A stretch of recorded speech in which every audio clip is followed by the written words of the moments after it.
एक बार की बात है, एक वृद्ध व्यक्ति अपने बहू बेटों के पास शहर में रहने के लिए चला जाता है, क्योंकि वह बहुत ही बूढ़ा हो चुका था।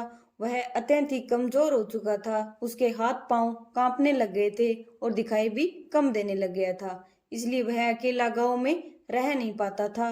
तो उसने सोचा कि चलो बहू बेटों के पास चले जाते हैं, आराम से रहेंगे उनके पास। तो वे सभी एक छोटे से घर में रहते थे।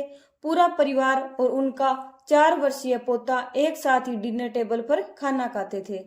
लेकिन बूढ़ा व्यक्ति खाने में बड़ी ही दिक्कत महसूस करता था। कभी मटर के दाने उसकी चम्मच से निकल कर फर्श पे बिखर जाते, तो कभी हाथ से दूध छलक कर मेजपोश पर गिर जाता। बहू बेटों ने 1-2 दिन तो सहन कर लिया, बाद में उन्हें इस काम से चिढ़ होने लग गई। तो उसके बेटे ने कहा, हमें इनका कुछ तो करना पड़ेगा। तो बहू ने भी हाँ में हाँ मिला दी और बोली, आखिर कब तक हम इनकी वजह से अपने खाने का मजा किरकिरा करेंगे। हम इस तरह चीजों का नुकसान करते हुए नहीं देख सकते। अगले दिन खाने का वक्त हुआ तो बेटे ने पुरानी मेज को कमरे के कोने में लगा दिया। अब बूढ़े आदमी को वहीं अकेला बैठकर भोजन करना पड़ता था। यहाँ तक कि उसके खाने के बर्तनों की जगह एक लकड़ी का कटोरा दे दिया गया था, ताकि अब और बर्तनों की टूट फूट ना हो सके। बाकी लोग पहले की तरह आराम से बैठकर खाना खाते और जब कभी बुजुर्ग व्यक्ति उनकी तरफ देखता तो उसकी आंखों में आंसू आ जाते। लेकिन बहू बेटों के मन पर कोई भी असर नहीं पड़ता।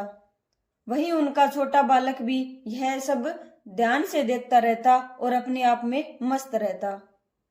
एक दिन की बात है, जब रात का खाने का समय हुआ तो उन्होंने अपने बालक को बुलाया और कहा कि चलो बेटा खाना खा लेते हैं। लेकिन माता पिता ने देखा कि उनका बेटा तो जमीन पर कुछ कर रहा था। तो उन्होंने पूछा कि बेटा तुम क्या बना रहे हो। तो बच्चे ने बड़ी मासूमियत के साथ उत्तर दिया, अरे मैं तो आप लोगों के लिए लकड़ी का कटोरा बना रहा हूँ। जब मैं बड़ा हो जाऊं तो आप लोग इसमें खा सकें। मैं आपके लिए पहले ही बंदोबस्त कर देता हूँ, बाद में मुझे कोई दिक्कत नहीं होगी। ऐसा कहकर वह बालक फिर से अपने काम में मस्त हो गया।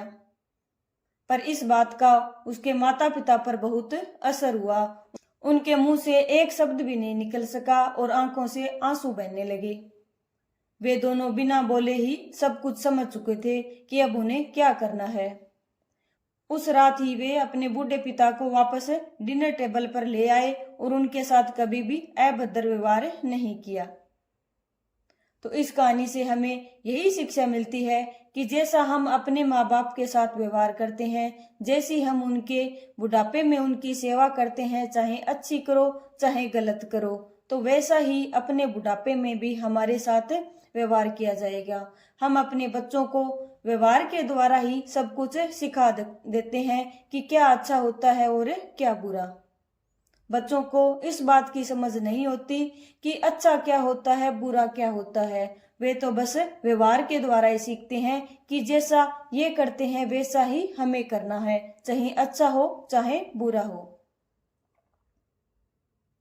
तो आज की कहानी आपको कैसी लगी कमेंट करके जरूर बताइए। अगर पसंद आई हो तो चैनल को लाइक शेयर एंड सब्सक्राइब करें। मिलते हैं नेक्स्ट वीडियो में ऐसी ही एक इंटरेस्टिंग कहानी के साथ।